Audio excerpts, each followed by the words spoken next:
여러분들의 삶 가운데 언제나 충만하시기를 주의 이름으로 축원합니다. 좌우에 계신 분들과 인사 나누시기를 바랍니다. 영어로 좀 해볼게요. Happy Easter. 자, 좌우에 계신 분들에게 Happy Easter 그렇게 인사하십시오.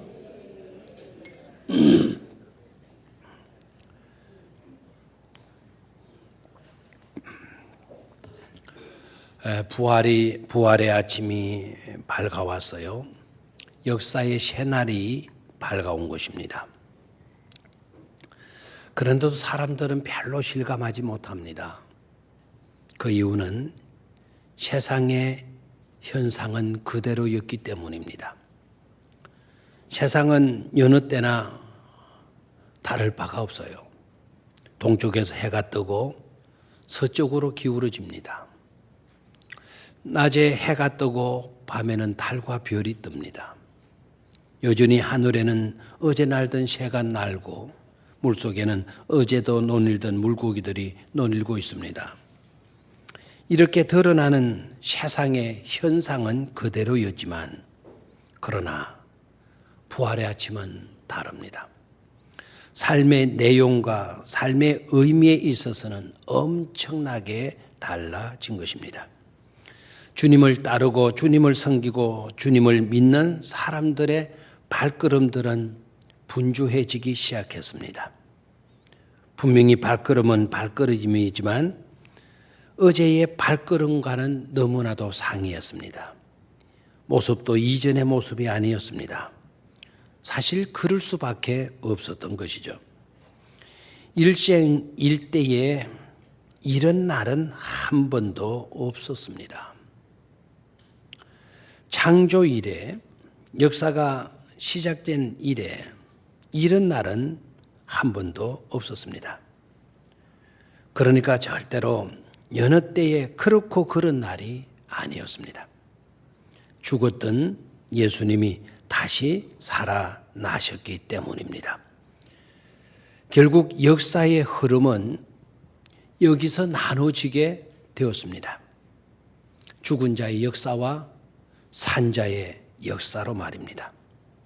즉 네가 정령 죽으리라는 죽음으로 치닫는 인생 역사와 반면에 나를 믿는 자는 죽어도 살겠고 살아서 나를 믿는 자는 영원히 죽지 아니하리라는 부활로 나아가는 생명 역사로 나눠지게 된 것이죠.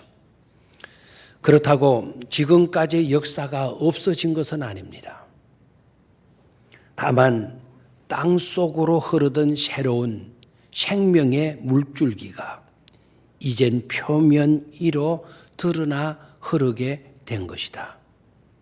이렇게 말씀드릴 수가 있는 것입니다. 에덴 동산에서부터 우리 주님께서 이미 예시해 주셨던 그 구원의 길, 수많은 하나님의 사람들이 외쳤고 선포해 주었던 언약의 말씀들, 그 언약의 말씀들이 이제는 완성되어 성취되어 표면 위로 드러나서 흐르게 된 것입니다. 이렇게 역사의 판도는 달라졌습니다. 역사의 판도가 달라졌다라는 것은 우리들의 삶의 판도도 달라졌다는 것입니다. 주님께서 우리를 위해 이 땅에 오시고 우리를 위해 사시고 우리를 위해 십자가에 죽으시고 그리고 장사 지냈다가 우리를 위해 3일 만에 무덤에서 다시 살아나셨기 때문인 것입니다. 흰옷을 입은 청년이 말을 합니다. 오늘 본문에는 흰옷을 입은 청년이라고 되어져 있지만 다른 복음서를 보게 되면 하나님이 보내신 천사라고 되어져 있습니다. 아무튼 흰옷을 입은 청년이든지 천사이든지 그건 중요치 않습니다. 그들이 우리에게 전해준 말, 예수는 다시 살아나셨다. 그리고 너희보다 먼저 갈릴리로 가시나니 너희가 거기서 배우리라. 너희가 거기서 배우리라고 말씀을 했습니다. 사랑하는 성도 여러분, 이 시간 부활하신 주님을 통해 또한 거기서 주님을 배우게 되기를 주의 이름으로 축원합니다. 거기서 우리가 주님을 배울 수 있는 거기서는 어디이겠습니까? 우리에게 있어서의 거기는 성경에서 말씀하는 갈릴리 그곳은 아닙니다. 이미 성지순례를 다녀오신 분들은 갈릴리 그러면은 그 갈릴리 호수가 머릿속에 확연히 사진처럼 이렇게 드러날 것입니다. 얼마나 평화로워요. 갈릴리. 거기 가서만이 부활의 주님을 만날 수 있다고 한다면 내가 다시 또 가야 되는 것인가? 이런 생각도 가질 수가 있죠. 우리에게 있어서 부활의 주님을 만날 그 장소는 그곳 갈릴리라기보다는 이 말씀 안에서 부활의 주님을 만날 수 있는 줄로 믿습니다. 말씀 안에서 배우는 부활하신 주님, 그 주님은 놀랍게도 세 가지 중요한 긍정의 언택에 대해서 말씀을 하십니다. 세 가지 긍정의 언택을 우리에게 확정해 주시고 계십니다. 그 세 가지 긍정의 언택을 여러분 오늘 깨닫고 마음속에 확신을 가지실 수 있는 여러분들이 꼭 되시기를 축원합니다. 부활을 통해 확정해 주신 3대 긍정 가운데 첫 번째 긍정은 뭔가? 신분의 긍정입니다. 한번 따라 하십시오. 신분의 긍정이다. 마귀의 역사는 지난 엿새간의 특별 새벽 기도회 때 말씀을 드린 것처럼 마귀는 어떻게 하든지 하나님의 아들이라는 예수님의 신분을 부정하려고 하는 것입니다. 네가 만일 하나님의 아들이거든 십자가에서 내려와 봐라. 네가 십자가에서 내려오는 것을 보면 네가 하나님 아들이라는 것을 우리가 믿겠다. 마귀의 주장입니다. 마귀의 역사는 그렇게 예수님의 하나님의 아들 되심의 신분을 부정하려고 했습니다. 그러나 주님은 침묵을 하셔요. 여러분, 예수님께서 침묵하셨다고 그것을 인정한 것이거나 아니면 그것에 패배한 것처럼 그렇게 여기면 안 되는 것입니다. 나는 하나님의 아들이 아니야. 침묵하시고 가만히 있는 것을 보면서 자신이 나는 하나님의 아들이 아닌 것을 인정한 것으로 아니면 사탄에게 패배한 것처럼 그렇게 여기면 안 되는 것입니다. 예수님께서 침묵하신 것은 그런 것이 아니었어요. 지난 새벽 기도 때 말씀을 드렸죠. 예수님께서 십자가에 내려오시게 되면 인류 구원의 역사는 수포로 끝나버리고 맙니다. 내려오실 수 없어서 못 내려오신 것이 아니고 내려오시면 안 되기 때문에 우리 주님은 십자가에 그대로 달려 계신 것입니다. 하나님의 아들이 아니시기 때문에 십자가에서 내려오지 못하신 것이 아니고 오히려 하나님의 아들이시기 때문에 하나님의 뜻을 이루시기 위하여 십자가에 그대로 달려주신 것입니다. 오늘 말씀을 드렸죠. 예수님께서 괘씸하다고 사탄 네가 믿는다고 그랬지. 그래 내가 내려갈게 하고 내려오셨다고 하면 그 예수는 믿을 필요도 없어요. 우리의 모든 죄의 문제는 그대로 여전히 우리에게 남아 있을 것이기 때문에 죄 사함이 없는 예수, 우리를 구속해 주시지 못하는 예수, 다시 부활로 나아가지 못하는 그런 예수라고 한다면 우리는 믿을 필요가 없는 것이죠. 그래서 우리 주님은 내려가서 해결될 문제가 아니라 십자가에 달려 있어야 해결될 문제이셨기 때문에 십자가에 달려 침묵하시면서 계셨던 것입니다. 침묵하시면서 우리 주님은 뜻이 계셨죠. 두고 보면 알게 될 거다. 네가 조금만 기다려봐라. 네가 분명히 알게 될 것이다. 그것도 두고 보면 알게 될 것이다. 조금 있으면 알게 될 것이다. 라고 하는 그 두고 보면 안다는 것이 바로 뭡니까? 조금 있으면 알게 될 것이다. 그런데 조금 있다라는 것은 무엇을 의미합니까? 주님께서 부활하시게 되면 그 모든 것이 긍정으로 입증될 것이기 때문입니다. 하나님의 아들이시라는 것. 부활하시게 되어지면 분명히 확정되어질 것임을 우리 주님께서 아셨기 때문입니다. 오늘이 바로 그날입니다. 장사 지낸 지 3일째. 주님께서 사망 권세 깨뜨리시고 바로 무덤에서 부활하신 것입니다. 하나님의 아들이라는 예수님의 신분이 확정된 것입니다. 죄를 가지고 언제까지나 왕노릇 하려던 마귀의 권세, 마귀의 계획은 바로 여기에서 깨떨어졌고 마귀의 권세는 이제 땅에 떨어지고 만 것입니다. 주님께서 십자가에 죽으시고 부활하셨기 때문이었습니다. 그리고 그것이 전부가 아니었습니다. 그것으로 끝나는 부활이 아니었습니다. 주님의 부활은 주님 자신만의 부활로 끝나버리고 말았다면 우리들이 기뻐할 부활은 아닌 것이죠. 주님께서 부활하셨을 뿐만 아니라 주님께서 부활하심으로 인하여 주를 믿는 저와 여러분들의 신분도 긍정이 되어졌다는 사실입니다. 이제는 죄인이 아닙니다. 이제는 주를 믿는 저와 여러분들은 의인이라고 하는 신분을 이미 얻은 것입니다. 이제 저와 여러분들은 죽음으로 끝날 존재가 아닙니다. 멸망받을 자가 아니라 부활 생명으로 영원을 지낼 수 있는 영생을 얻은 자로 긍정이 되어졌다는 사실입니다. 이 은총을 놓치지 않게 되기를 축원합니다. 우리의 신분도 긍정이 되었다라는 거예요. 두 번째로 부활을 통해 확정해 주신 3대 긍정 가운데 두 번째는 사명의 긍정입니다. 한번 따라하십시오. 사명의 긍정이다. 부활하신 주님은 자기를 따르던 제자들, 자기를 따르는 믿음의 사람들, 그들을 향하여서 갈릴리로 가라. 거기서 우리가 서로 만나자. 참 이 말씀이 너무 찡하게 들려요. 갈릴리에서 만나자. 내가 갈릴리로 간다.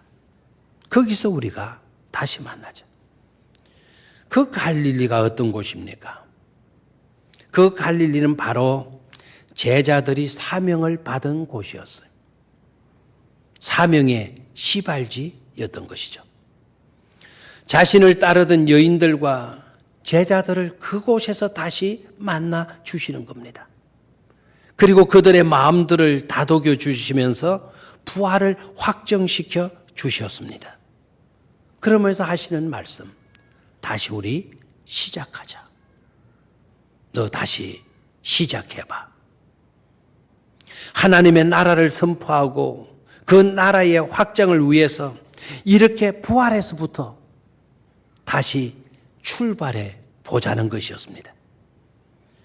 참으로 가슴 뭉클한 일이 아닐 수가 없죠. 정말 다행스럽고 감사한 일이 아닐 수 없잖아요. 부인한 모습으로, 주님을 떠난 모습으로, 절망하는 모습으로, 서글픈 모습으로 우리의 인생이 그렇게 끝나서는 안 될 것 아닙니까? 중도에 사명받았지만 하차해버리는 그런 꼴이 되어져서는 안 될 것 아닙니까? 다시 시작해봐. 얼마나 다행스러운 일입니까? 얼마나 감사한 일입니까? 여러분, 실패한 자녀들이 있어요.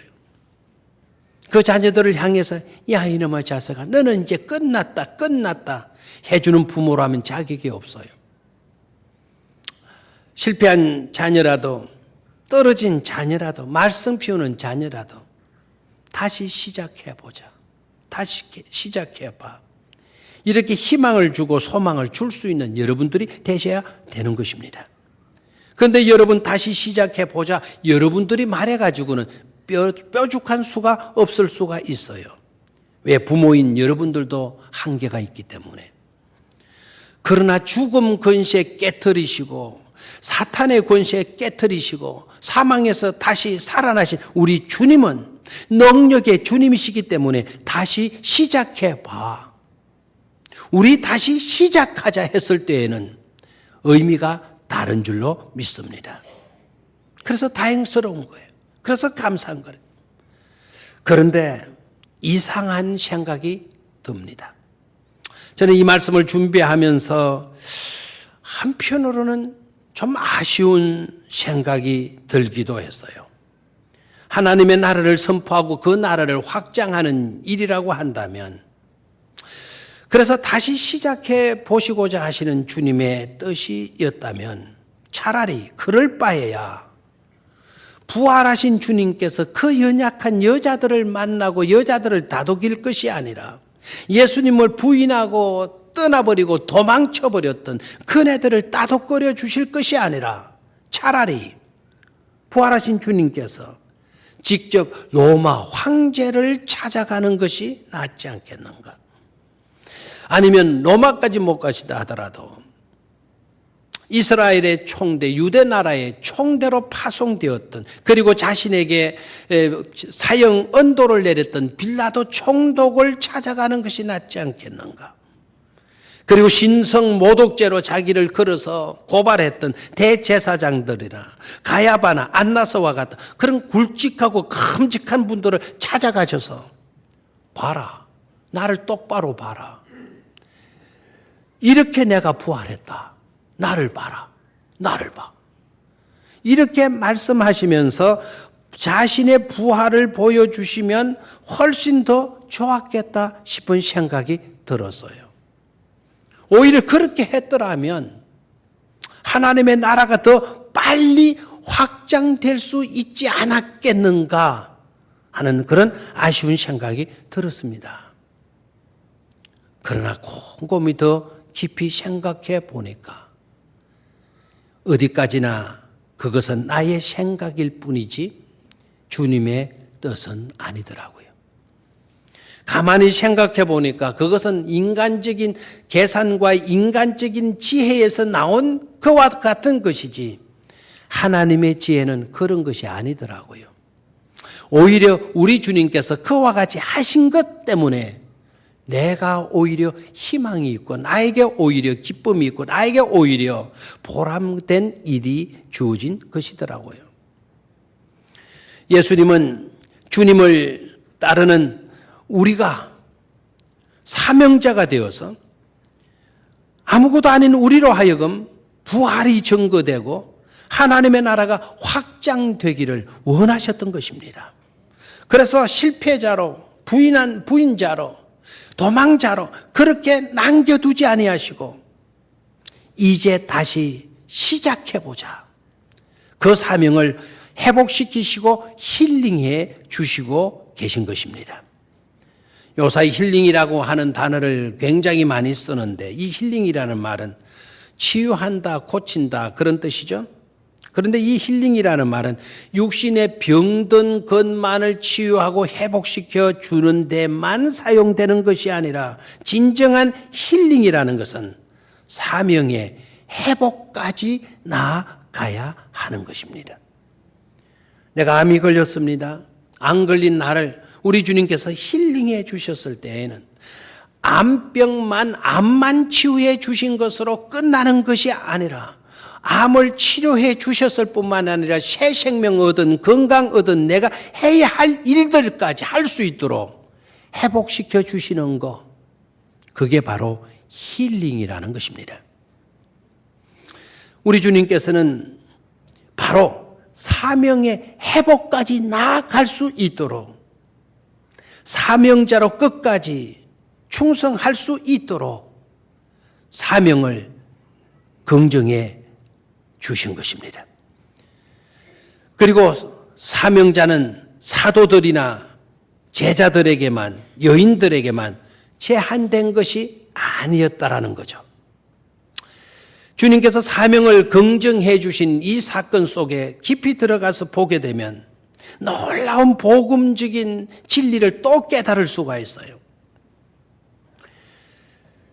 제자들만, 사도들만 해당된 것이 아니에요.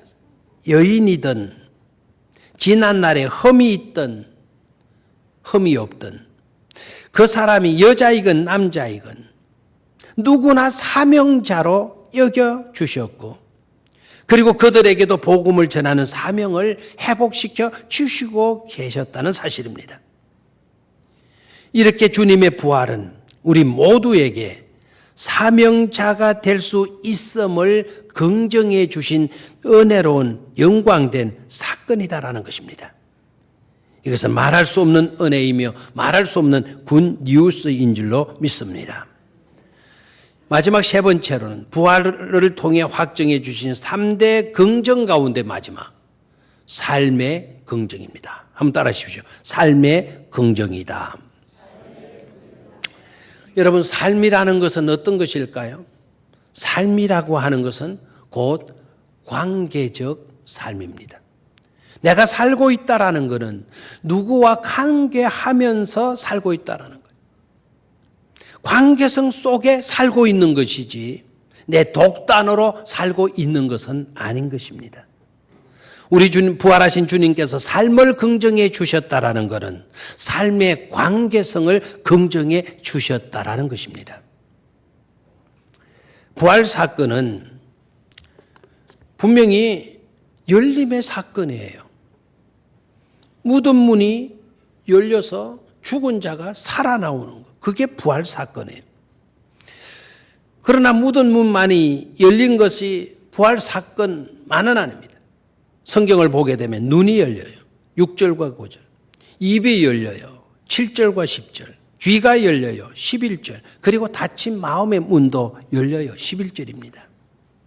그런데 정말 이상한 것은 부활의 주님을 열려졌는데도 불구하고 믿지 못하고 있다라는 사실이에요. 오늘 본문 말씀 11절 끝부분을 보면 11절을 전체로 통째로 보죠. 그들은 예수께서 살아나셨다는 것과 마리아에게 보이셨다는 것을 듣고도 믿지 아니하니라. 기문이 열려서 들었어요. 그러나 믿지는 못하고 있는 것을 보게 돼요. 이유가 뭘까요? 그 이유는 다른 데 있는 것이 아니더라고요. 주님께서 부활을 못하셨기 때문에, 부활하신 사실 자체가 애매했기 때문에 그래서 믿지 못하는 것 아니더라고요.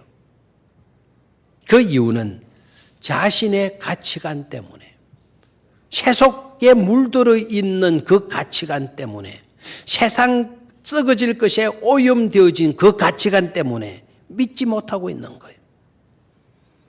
그리고 누구에게나 있는 사람의 이성이 필요하지만 바로 그 이성이 우리에게 큰 장애물이 되어질 수 있는 것임을 보여주고 있어요. 이성이라고 하는 것에 갇혀 있어가지고 부활을 믿지 못하고 있는 거예요. 우리의 이성은 죽은 자가 어떻게 다시 살아나?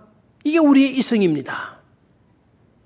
어떻게 그것이 가능할 수 있어? 그것이 용납하지 못하게 만드는 것이 이성이에요. 그리고 우리들의 섭성의 털, 그런 것에 갇혀 있었기 때문에 믿지 못하니라, 믿지 아니하니라고 나아가는 거죠. 그렇게 많은 이적을 보고서도 여전히 자기 생각 속에 하나님을 가다 놓고 있는 것입니다. 사실 제자들 믿지 않은 것 아니잖아요. 의심 많았던 도마의 이야기 여러분 아시죠?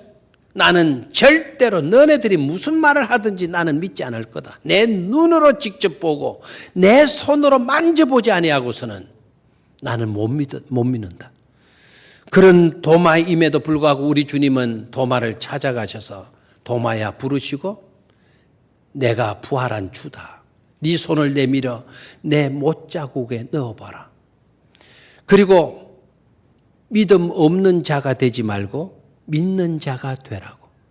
도마의 손을 잡으시고 자기의 옆구리에, 자기의 손바닥에, 자기의 발에 못자국 난 부분을 손가락을 넣어서 확인시켜 주었어요. 그랬더니 도마가 뭐라 그래요?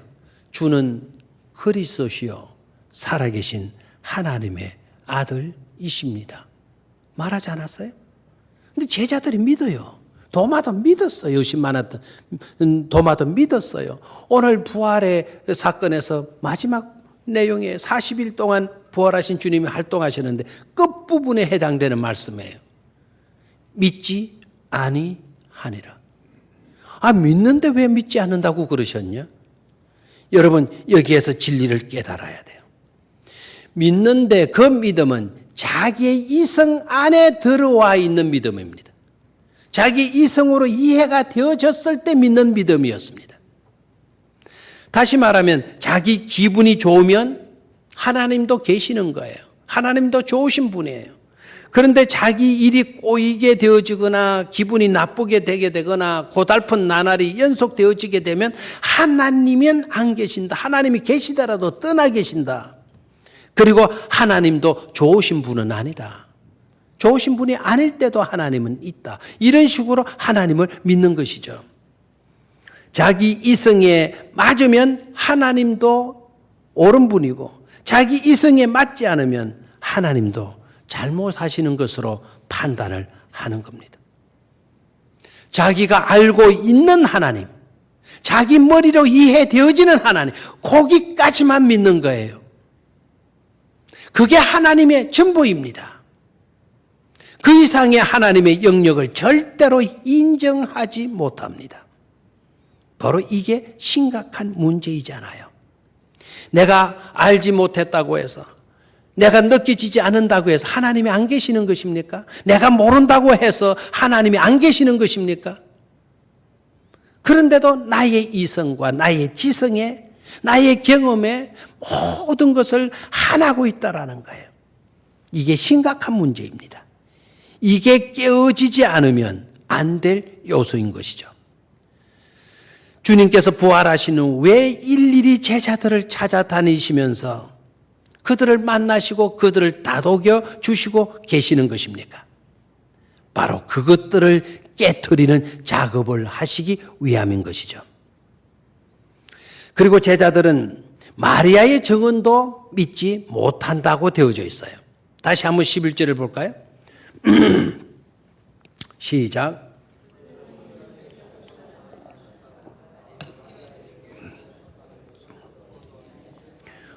두 가지를 못 믿는 거예요.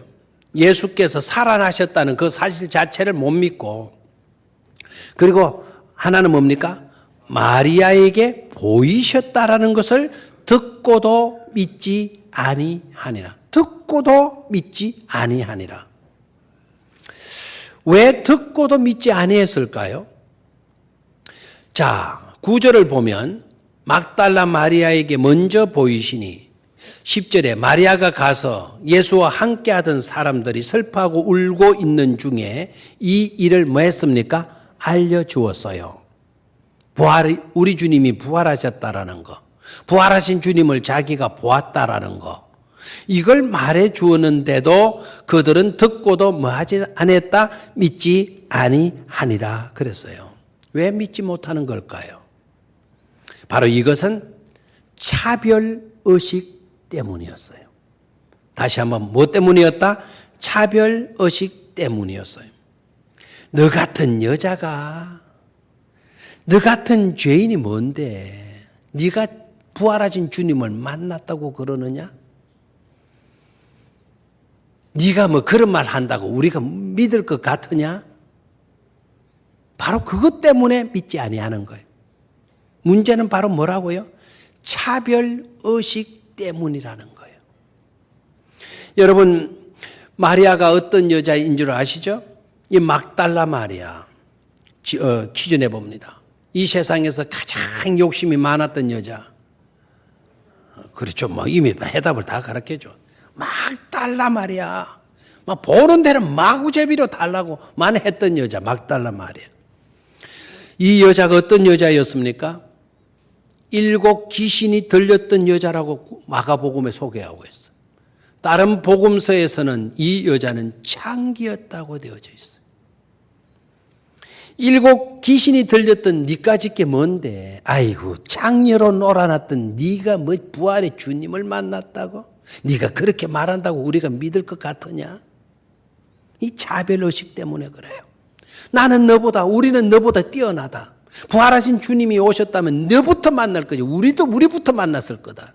너 같은 인생하고 너 같은 인생을 만나기보다는 우리같이 착한 사람을 만나 주실 거야 될 것 아니냐. 여러분, 바로 이것이 문제예요. 저와 여러분들에게도 이 차별의식이라는 게 없습니까? 없는 것 같이 여길는지 모르지만 그 속으로 들어가 보면 차별하는 요소가 너무나도 많아요. 사실 이 제자들이라고 해서 창기와 이 창기로 놀아났던 7 귀신이 들려서 고생했던 막달라 마리아 뭐가 다를 바가 있어요? 우리 눈으로 보면 그 사람은 나쁘고 나는 옳은 것처럼 보일는지 모르지만 우리 주님의 눈에 보면 다 한 가지로 죄인들 아닙니까? 베드로도 이 자리에 있어요. 그 앞에 우리 1절 이하로 읽어 내려가는. 제일 먼저 1절을 한번 볼까요? 1절 시작. 안식일이 지남에 막달라 마리아와 야고보의 어머니 마리아와 또 살로메가 가서 예수께 발에 향품을 사다 두었다가 안식 후 첫날 매우 일찍이 해 돋을 때 그 무덤으로 갔다 그래 있죠. 그랬더니 막 무덤 문이 열려 있는 거예요. 그렇죠? 그런데 무덤 속으로 들어가니까 한 흰 옷 입은 청년이 나타나가지고는 놀라지 마라 그러면서 십자가에 못 박힌 예수를 너희가 찾느냐? 그는 다시 살아났다. 여기 계시지 않는다. 여기 누웠던 곳을 보라고 이야기해 주었잖아요. 그리고 거기로 가라. 갈릴리로 가라. 거기서 너희를 만나리라. 이렇게 말을 해줘요. 그 다음에 7절을 보십시오. 가서 그의 제자들과 베드로에게 이르기를. 베드로 이야기 나오죠. 베드로 나오죠. 그러니까 이 자리에는 누구도 있느냐? 베드로도 있는 거예요. 믿지 아니하니라라는 그 말 속에는 베드로도 들어가 있어요. 자, 베드로도 이 막달라 마리아의 이야기를 지금 듣고도 믿지 않고 의심하고 있는 거예요. 네가 짓게 뭔데? 베드로도 그러고 다른 제자들도 그러고 다 한 가지 아닙니까? 예수님을 부인했던 자들, 다른 제자들은 도망쳐버렸던 비겁한 자들 아닙니까? 뭐가 나을 바가 있어요? 똑같은 사람, 똑같은 죄인, 똑같은 존재인데 그것을 인정하지 않고 있는 것입니다. 그 사람의 삶을 긍정해 주지 못하고 있어요.